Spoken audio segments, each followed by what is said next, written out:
Robbo players looked really frustrated at full time there. How do you sum up how you feel about that game?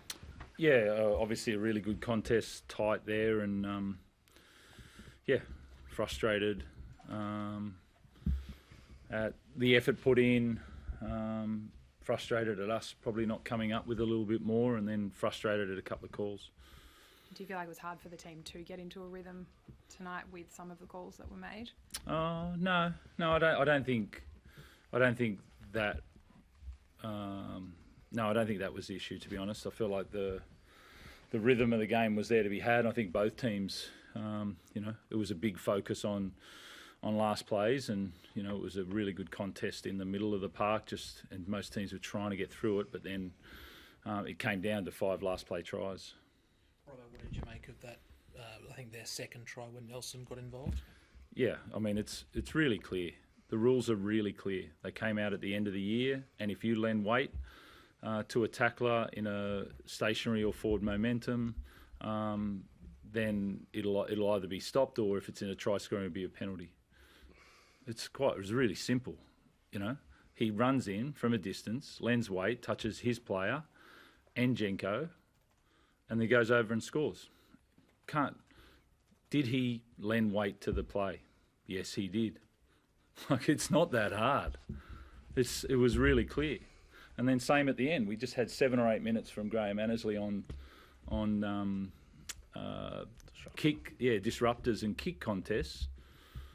They found Connor Watson was looking at the ball, standing in the position. He didn't move, he didn't escort, he just stood in a position. Remus can go for the ball, that's fine. But he goes over the back of him, stops going for the ball, and pushes Joey Manu in the back because he lost balance. But you can't, if you're not going for the ball, you can't contact our player without going for the contest. That's a disruptor.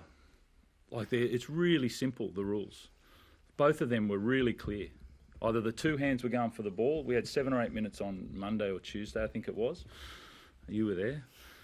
Good questions. And it was quite simple. There's been too many of those decisions, I've got in trouble, but I've had 3 or 4 decisions this year, right from, I think, round 2 onwards, back to, a try against Teddy on the disruptor, Teddy going over the top and him scoring on Tobby. There's been obstruction. It's just, it hasn't been good enough. And it was really simple, these decisions tonight. Teddy, what did you have to say, or what did Ashley say to you? Because I think you spoke to him after that try, and you're quite incredulous that it was awarded. No, I just said we've had, like Robert said, plenty of those from round 2 where they'll come back on Monday and say, that shouldn't have been a try, or that should have been a penalty. So he said it didn't affect the momentum, but I'm sure they'll come back and have maybe a reason. Did he lend weight? That's the rule. Did he lend weight? Yes, he did. No try. It's not that difficult, but they're making it really difficult at the moment. The problem with the consistency of the application of the rule, or is the rule itself problematic? I think that one, there hasn't been too many of those because guys know the rule. You can't go in, and the drivers, they've got out of the game quite well. You can help when the guy's going back to your try line. So a lot of it was in yardage. The rule in that hasn't been in, that's been in for a long time. But it wasn't an accident. A guy purposely went in, pushed, realised what he was doing, pulled out, no try. So I don't think it's, it was more for the yardage ones, but that's been in the rules for a while. How do you think you managed the man-on-man 10 minutes in the bin period where? Yeah, not great. I thought they did really well during that period. We tried to attack that space, but I think we had maybe a couple of penalties during that period of time. They were able to take their time on those penalties, and they managed that time. They defended really well during that period as well. So that was a bit disappointing that we couldn't get. I tried to make replacements around Brandon, I think, and Lindsay coming on.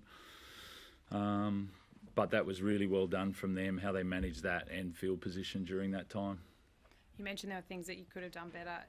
Like with the ball you had, do you feel like last play options were on point? Attack, could you be better there? Yeah, there's a few areas there that I thought the basis of our game was really good. Like I felt like the effort, the kick chase, the defensive work, the carrying hard.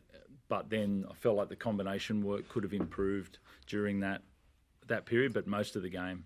And then last plays, we got 2 off last plays, but we still dropped 3 that we should have picked up, which gave them the opportunity on those tries. So it's disappointing for us, which we need to fix.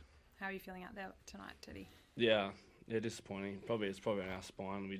Our attack shape wasn't the greatest. So like we worked really hard for each other, but yeah, those last plays obviously we need to get better. But yeah, I think as a spine probably wasn't good enough from us and me as well. So it's disappointing. A lot of effort there, but it probably just shows combination in that 10-minute period. I thought we could have sort of dominated that. We just didn't, and then we just execution on the back of that in the second half. Obviously been a lot of changes with injuries and players coming in and out in that spine. What impact has that had on sort of preventing you from finding a group? Oh, just tough conditions. I feel like both teams. Like, it wasn't really an attacking sort of day with the conditions, and like I said, it was all just scrappy last play tries. But there's no real excuses. Connor was there last week. We've had and Kiri and Cheese have been there all year, so it's just on us to pick up that execution and those combinations. But yeah, it's frustrating. Thanks.